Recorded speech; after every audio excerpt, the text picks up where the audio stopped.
Hey everybody, it is Thursday, June 18th, 2015 as I'm filming this. Nintendo digital event at the start of E3 was on the 16th, a couple of days ago now. And I've been busy, but I wanted to make my video about my impressions of the event. Um, I'll tell you, this is sort of from the unique perspective of somebody who actually basically paid money to see the Nintendo digital event. I actually paid to go out to the Nintendo World Store in Manhattan, which is they do a public viewing of the digital events and press conferences for E3. They started that tradition in 2006, and so it's a good, it's a nice, it's sort of like a Nintendo convention almost. It's a fun thing to do. So I went to go see it. So having basically actually paid money to get out there to see the events, I came away satisfied. I wasn't aware of really the explosive anger and dissatisfaction until I got home. Of course, I wanted more. You always want more. The absence of Zelda put a huge. It had a major impact on the overall impression the digital event made. And I think there are ways Nintendo could have got more leverage to get people more excited by featuring more games that they chose to focus on in the Treehouse and didn't even mention in the digital event.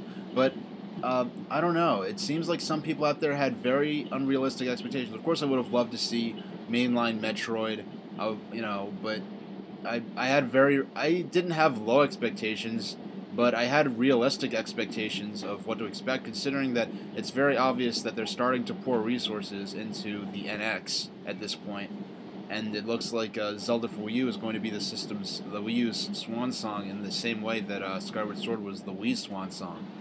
Um, Now, for the event itself, last year they did the Robot Chicken skits in between the game trailers and developer interview segments. This time we had puppets of Miyamoto, Reggie, and Reggie, and Iwata, and they started transforming into Star Fox characters. And I can only imagine how much fan art there is of this on the furry art sites out there. Um, I haven't looked myself, but I'm sure it's out there already. I know people were tweeting about it because it happened to be Tuesday, and there's this thing called Transformation Tuesday and whatever. But I'm getting off topic. But yeah, those puppets. I suspected this, but I wasn't sure. It turns out those puppets were actually made by the Jim Henson Company, of Muppets fame. And it's funny that Jim Henson Company is actually owned by Disney at this point, so technically, Disney helped produce something for Nintendo's E3 digital event. Now, I don't think the puppets. It worked well. Because the puppets are just sort of the puppets in themselves. Whereas last year, we also sort of got in, Robot Chicken's writing team working on it with them. I think it came off a little better, but I think it worked overall, and especially since they wanted to go for like the transformation theme for their video and as a way to lead into the Star Fox reveal. Now, as for Star Fox itself, I thought it looked great. Man, I've been seeing since Star Fox Adventures, I've been seeing online and in person when I talk to Nintendo gamers about they need to make the Star Fox that'll top Star Fox 64. They need to make it like Star Fox 64. No adventuring, no getting out the cockpit like in the one in the GameCube games for Star Fox. I want to see a real like Star Fox 64 style game, but like bigger and better in HD. And that's exactly what they made. So I'm really confused that. I'm seeing people saying, "Oh, the graphics aren't the graphics." I'm seeing so many complaints that the graphics suck in Star Fox Zero, and I'm like, what did you expect it to look like? I mean, of course, if you come to me and ask, like, would you like Nintendo to make the graphics better and more impressive? Of course, I'm always going to say yes. But in terms of the look of the game, the graphics we saw, like, I don't know what people expected. It's Star Fox in HD. That's exactly what I expected it to look like. I think it looks great. I know there was a Miyamoto interview saying the game would take about 40 minutes to complete, and people are upset. I'm like, it's an arcade shooter. Star Fox 64 was an arcade shooter.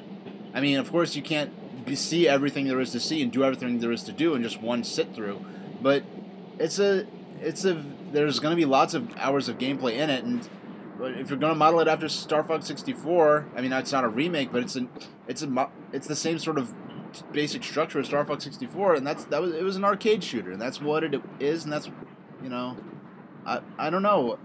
It kind of reminds me of Pilot Wings, where people are like, oh, I want a new Pilot Wings, I want a new Pilot Wings, and then finally, after years of asking for new Pilot Wings, Pilot Wings Resort comes out and people are like, oh, all you do is fly through the rings. This is so boring. I'm like, that's what Pilot Wings was, you know. So, you know, and fly through the rings. That wasn't like Superman 64 or anything, but it was basically just flying around, you know, doing little missions and stuff. And so when, I think people sort of got so, especially maybe people who weren't, you know, playing games at the time that Star Fox 64 came out, got so sort of hyped up on the legacy of that game and they kind of forgot what the game actually was and what, you know. But enough about that. Also, no online.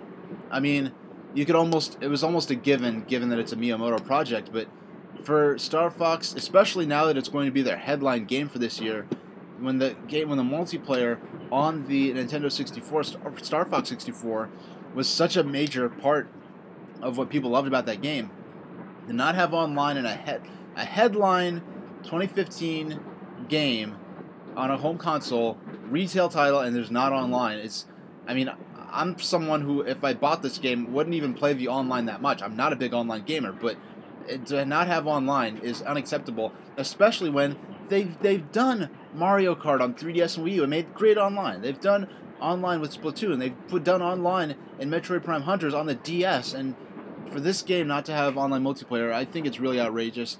I'm hoping now. On the other hand, when Kid Icarus Uprising was announced, they announced multiplayer, but it was only going to be local multiplayer. When the game got delayed, then they added online to it.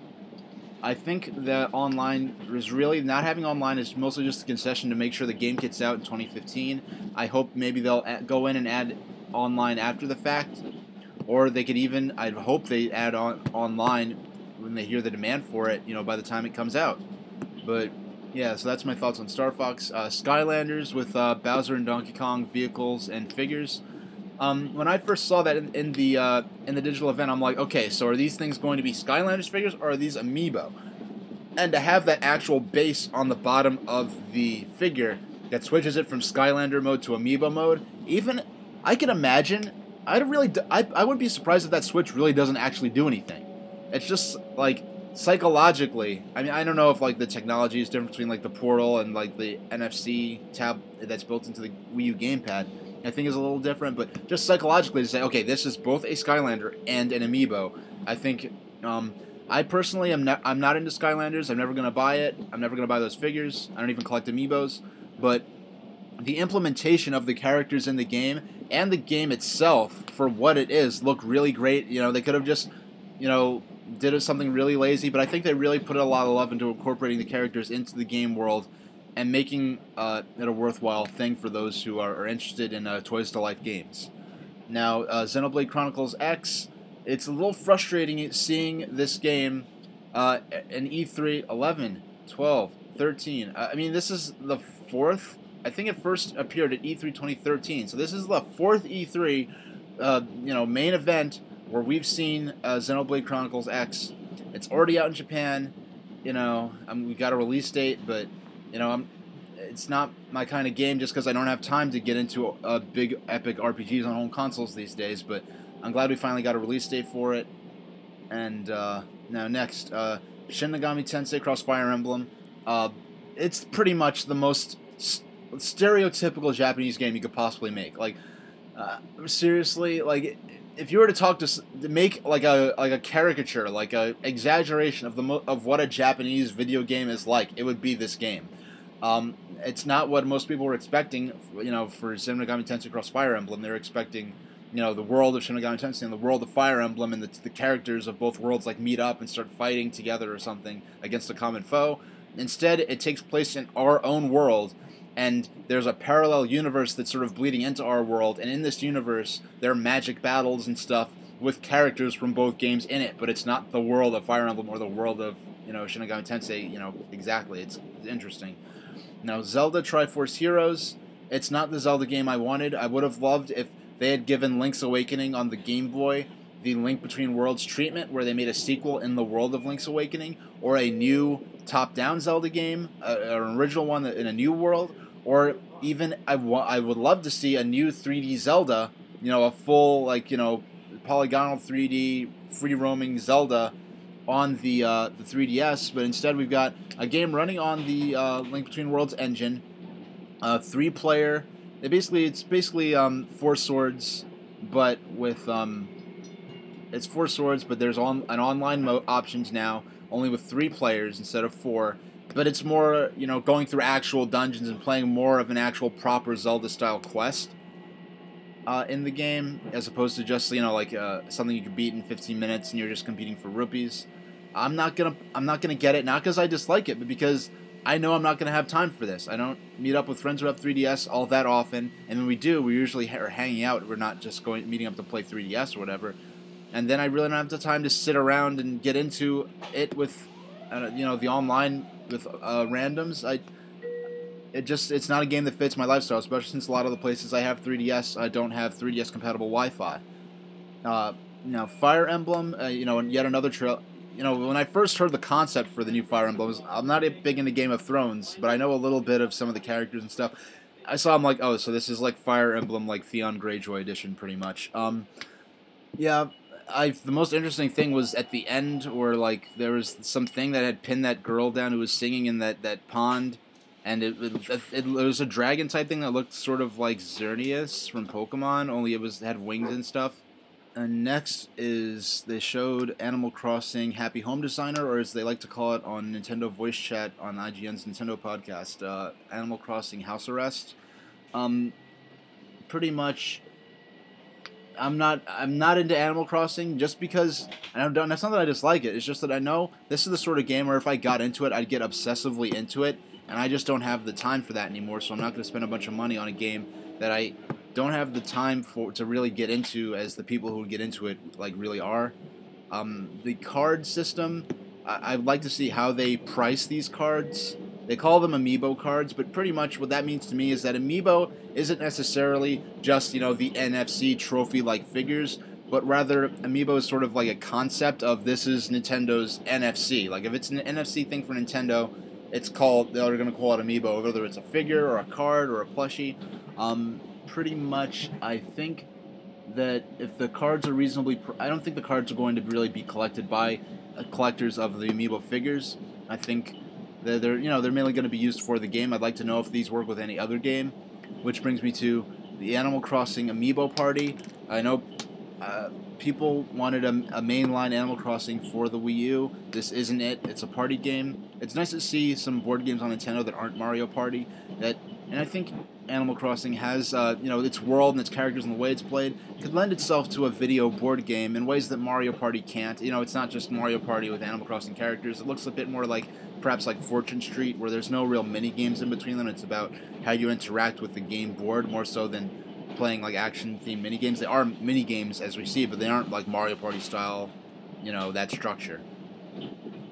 I know some people in the audience felt a bit trolled by it, but I don't mind it, but at the same time, I don't think that's going to sell a single Wii U.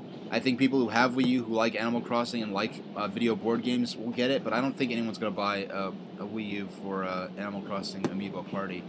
Now, each player having to need a figure just to play the game, that raises some questions like, if you have 2 Tom Nook figures, can they both play as Tom Nook? Or what does the Amiibo do that's unique to the game? Now, mind you, I haven't had time to really follow up in detail on the tree houses and other details, but like, what does the Amiibo do that in the game that couldn't be done or couldn't be done in the same way without the Amiibo? If all the Amiibo does is let you play the game, then I don't think that's... I mean, if you buy the game called Amiibo Party, you're obviously going to be planning to use Amiibos. Like if the person buys the game and has 4 Amiibos and their 3 friends come over, are they going to be able to get as much out of it as if they had their own Amiibo that they own themselves and then bring to a friend's house? Because part of the thing that makes Mario Party work is you're at a friend's house, you can just pick it up and play it, spontaneously. Like, oh, let's play Mario Kart while we wait for the pizza to get here, and then we'll watch a movie. Whereas with this, like, you'd have to, ideally, I guess each player would own their very own Amiibo and bring it with them, expecting to play the game, and, it's not quite as... we'll see how it works out. Now, the Yoshi's Woolly World, I mean, arguably, there've been rumors about this game since before E3 2012. It was basically leaked. The existence of it in some pre-alpha development stage was leaked in, through the operating system of Wii U. There was some Easter egg for some debug menu that listed that Yoshi's World U or something like that as a game. They showed the screenshots prematurely at January 2013 Nintendo Direct, and now the game's finally. I'm glad this is the last E3 we'll see for it. I'm not going to be too hard on Nintendo for doing like the developer interviews, but having that extended interview with the woman who did the first, she was on the development team. She did the first Yarn Yoshi. She made a crafted Yarn Yoshi for like the team members, and that sort of inspired the plushy amiibo that they're going to have for Yoshi's Woolly World. I really didn't feel it was necessary. We already got a good idea of the game. It could have been shorter. It could have been a bit more elegant. I know this game. I don't hate Yoshi's Story on Nintendo 64 like some people do. I think it's a great game, but it was not the successor to Super Mario World 2 Yoshi's Island. People have been waiting for that. And you have stuff like Yoshi's New Island on 3DS, where a developer just thought, okay, so we're gonna make a game, and Yoshi games are just about having slow, sleepy music and cutesy aesthetics. And no, Yoshi's Island on Super Nintendo was considered a great game because it had great level design. It was really challenging, fast-paced, and the music, it was cutesy-ish music, but it was really engaging music. And also, but Yoshi's New Island didn't have any of that. It was the opposite of what people wanted in a Yoshi game. This looks like it's going to be the successor. This Yoshi's Woolly World, it's going to be the proper successor to Yoshi's Island on Super Nintendo. And Mario and Luigi Paper Jam was a surprise. This is something that I could have jokingly predicted as a joke, and it turns out to be real. Both the Paper Mario and the Mario and Luigi series are very self-conscious and self-aware, lots of fourth wall breaking. So to have the Paper Mario world and the Mario and Luigi world sort of, this is what Mario and Luigi Paper Jam is almost more like what people expected Shin Megami Tensei Cross Fire Emblem to be, where the games and characters are directly crossing over into each other. Now, Mario Maker, we've seen it. I mean, Mario Maker, I have to give them props to Nintendo. Now, they're making a Mario Maker that's worthy of the 30th anniversary of Super Mario Brothers. They could have did maybe even 10% of what they're doing with this game in terms of how robust the creation tools are and the interface. It looks really great. I'm sad to see the Mario Paint font gone from the title, but really, Mario Paint, the font is so sort of obsolete that really only a few people even recognized what that was from, including myself, because I knew of Mario Paint, but I didn't play it back when it first came out in the mid-90s. I didn't have a Super Nintendo at the time. But I like the Fix-It Felix style Mario with the yellow outfit and the hard hat and the tool belt on him. He looks a lot like Fix-It Felix to me. I don't know if that's deliberate or, sort of homage, a roundabout homage, because Fix-It Felix was a reference to Mario in the first place. And when it comes to the ending with, when they're doing the interview about Super Mario Maker, as it's called now, seeing Miyamoto and Tezuka really talk about the design theory of the first Super Mario Bros. And show the original graph paper that they drew the course out by hand and then gave to the programmers to make a prototype build of each stage so they could test play it. It was nice seeing those documents. It's nice knowing they still exist after 33, 34 years probably since they were actually making the game. I wonder if they got those things have got to be in a temperature controlled fireproof vault somewhere in Nintendo in a bunker somewhere. Now, to preserve them, because if you don't really preserve things like that, if you take those sheets of paper and put them just in a regular folder in a regular drawer somewhere for 30 years, it's gonna deteriorate pretty rapidly. So it's nice to know those things still exist for historical purposes. But actually hear them talk about, we put a 1-up right in front of the first hole because we think people are going to fall into it. Or we put at the very beginning of World 1-1 in Super Mario Brothers how they put those blocks so that it forces you to run into the first mushroom. Because you have to think back to you're in the early 80s designing this. No one's ever made a game like this before, so they can't assume these things. So it's nice seeing all these psychological elements to say, okay, here's how we teach people how to play the game. We'll put an enemy right there that they know is bad, but then the mushroom they might think is bad too. We'll force them to run into it by putting these blocks right underneath it. I've had instances like that, like in Super Mario Land on Game Boy. And Super Mario Land on Game Boy was my first 2D Mario game back in the early 90s, but I remember when the mushroom appeared, I knew to get it. But when the flower appeared, in my child's mind, I thought, you know, it's bad to step on flowers in real life because it's considered rude to step on flowers. So I don't want to step on the flower because that would be bad. I might lose points for that. So I didn't know that if I touched that, I'd be able to shoot super balls. Um, now, I think that about wraps it up. My general opinions of the conference, you know, in a general sense.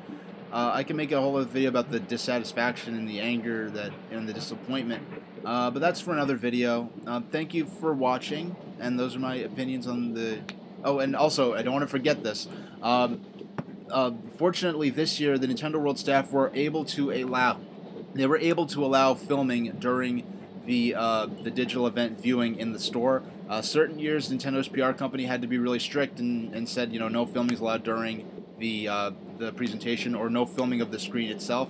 This year, they were able to relax the rules a bit and allow filming.